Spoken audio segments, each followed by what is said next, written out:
Hi, I'm Paula Nutting, your musculoskeletal specialist. And today's video we're focusing on Tom Myers' anatomy trains and the fascial connections that the body has. When we look at today's, we're actually talking about our superficial back line, which actually either starts or ends at our brow line and comes over across in a nice large sweep over our gallia aponeurosis, down along past our occipital ridge and along our erector spinae, cuts in near our sacrotuberous ligaments into the hamstrings, down through the calves and right underneath the foot.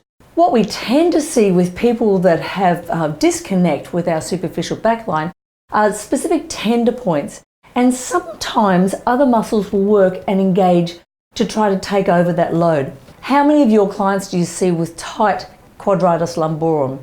They have these nasty, achy QL muscles that really affect them. Now today I've got my great friend Lindy who does exhibit some of the signs of a tight QL. Tell me, how do you feel in the mornings? Very stiff and sore when I get out of bed. Yeah. So Lindy's a golfer, which gives you an idea on a lot of rotational work and a lot of lateral work, and she's always using those trunk muscles. So this has been developing slowly over time, yeah? Yes, yes. So we need to find ways to address it. How many of you are currently sticking dry needles into the area or deep thumb work or even elbows? Why don't we try to find another way to effectively treat and release the workload that the QL has to do? We've got Lindy standing so we can do some assessment tests. I'm going to get her to do some lateral trunk flexion because we know that that's testing the length and the quality of the movement. So can you slide your arm down one side? And where are you feeling that, Lindy? Right just here. Okay. And can you go down the other way? And where do you feel that? Same spot. Yeah. Here. Great. So she's getting some common pathology here.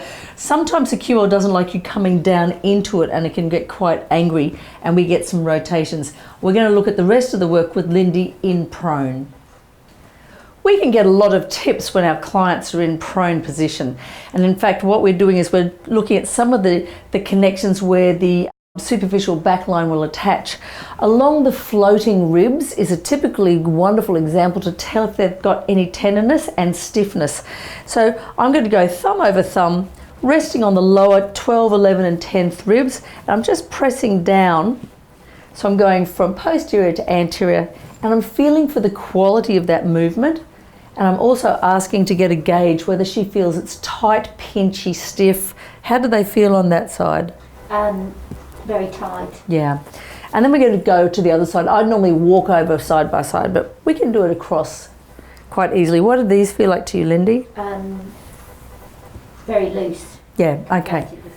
So that's a really good indicator that this fascial side is a little bit tight. I also feel across the occipital ridge to see where that muscle attaches, how they feel on the left and the right side. So does that feel different to that? Yes, the right side definitely.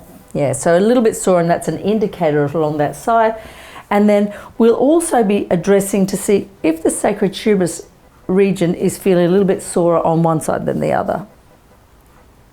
And that's probably got a little bit more of a bite to it because it feels a bit tighter, yeah? Correct. Okay, so let's get that superficial backline to work, specifically our hamstrings. And what we're going to do here now is going to work a low load muscle activation. So we're turning that muscle on as gently as it can to try to work up through this line because it's a nice big strong muscle within a lot of thinner, less dramatic muscles. So Lindy's going to pull her heel in towards the buttocks, but at the smallest, most gentlest level, and then she's going to rest that leg back on my hand. So gently pull in for me, Lindy, and then relax. And again. So she's going to repeat that and relax till we feel that it's getting a better quality of move. It can be up to 2 minutes. Some of the things that your clients could do that will be incorrect is that they don't actually relax it fully, and Lindy's not quite fully relaxing this hamstring, so you're going to ask them, just really feel heavy on my other hand. That's it. Now pulling gently up into your buttocks and then relax. So about 20 of them is about 2 minutes. And she should slowly be feeling better quality of the movement. That's great. How are you feeling through that? Is that getting easier to turn on and off? Yes, it is, yeah. 4 more.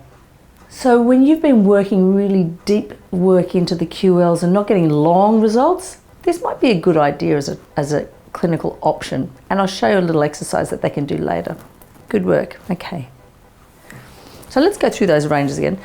How's that feeling? Yeah, much looser. Good. And it feels softer to me. And my God, these ribs feel so much better. They feel super loose. Can you see that there's more bounce in there? That's massive change. And the quality of that attachment feels softer too. Is that easier? Yes. All right. We're going to get Lindy up and retest her lateral ranges and see how she's going. Let's have another look at Lindy to see how those lateral flexions going. So coming down the side one first. So can you see how much further she's gone? That's actually shocked me. How's that feeling? Much better. Yeah. And the other way? Good. Any pain or discomfort through here? A little, but not half as much as it was before. Yeah. So we've reduced it down by what? 50%. 50% at least. So we knocked 50% of pain off the lateral trunk flexors, and what homework we're going to give her is just to do some heel contractions so that she's actually facilitating the hamstrings, but that'll be another video. I'm Paula Nutting, your musculoskeletal specialist.